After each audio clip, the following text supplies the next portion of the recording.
Kita beralih ke informasi yang lain. Polisi akan mengetatkan aturan larangan modifikasi kendaraan bermotor pada awal Januari 2016. Rencana ini menuai pro dan kontra di masyarakat, khususnya para pelaku usaha modifikasi kendaraan bermotor dan penggemar modifikasi.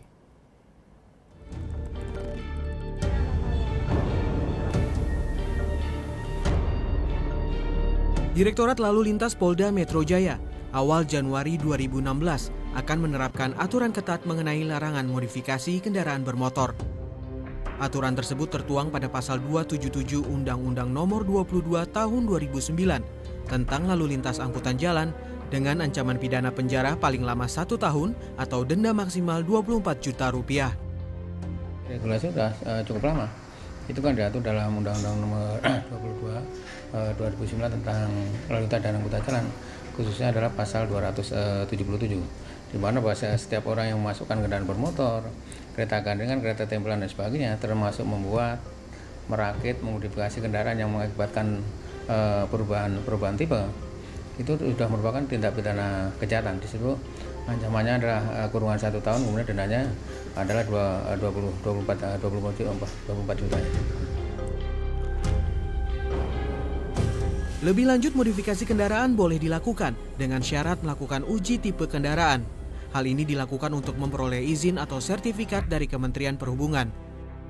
Sejumlah ketentuan yang harus dilakukan antara lain, modifikasi kendaraan bermotor hanya dapat dilakukan setelah mendapat rekomendasi dari agen pemegang merek kendaraan. Modifikasi kendaraan bermotor wajib dilakukan oleh bengkel yang ditunjuk oleh Kementerian Perindustrian. Kendaraan bermotor yang telah dimodifikasi wajib didaftarkan ke Samsat untuk memperoleh STNK baru. Kan ada kadang-kadang mungkin ada yang hanya memasang aksesoris ya, misalnya memasang mungkin perlengkapan yang mungkin mengganggu keselamatan, mungkin apa yang bertando atau mungkin ada lampu yang menyilaukan, kemudian mungkin ada memasang rotator sini dan sebagainya, itu kan masih pelanggaran lalu lintas. Tapi kalau udah yang udah memodifikasi yang prinsip tadi, masalah kerangka kendaraan, kemudian masalah rancang bangun kendaraan apa dan sebagainya, kemudian masalah rekayasa daripada kendaraan itu sendiri, itu sudah merupakan suatu kejahatan. Adanya rencana pengetatan aturan ini menuai pro dan kontra di masyarakat. Di mata para pelaku industri modifikasi kendaraan bermotor, pelarangan ini dinilai sebagai langkah membatasi kreativitas dan seni.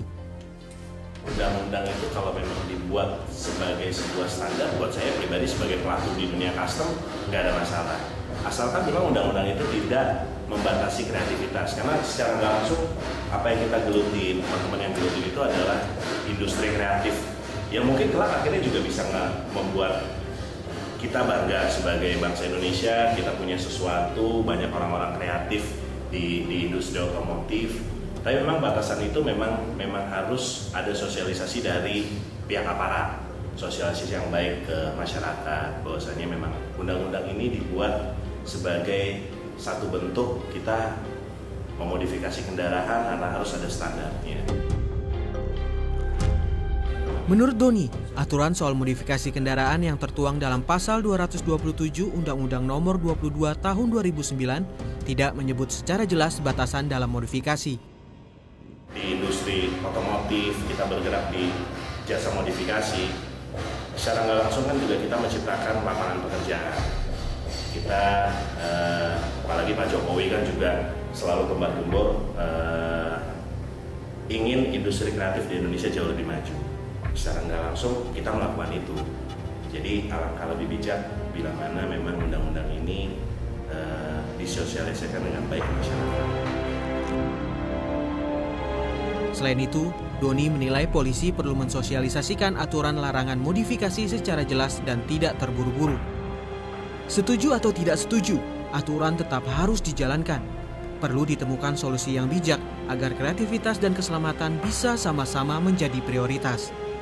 Tim Liputan Metro TV.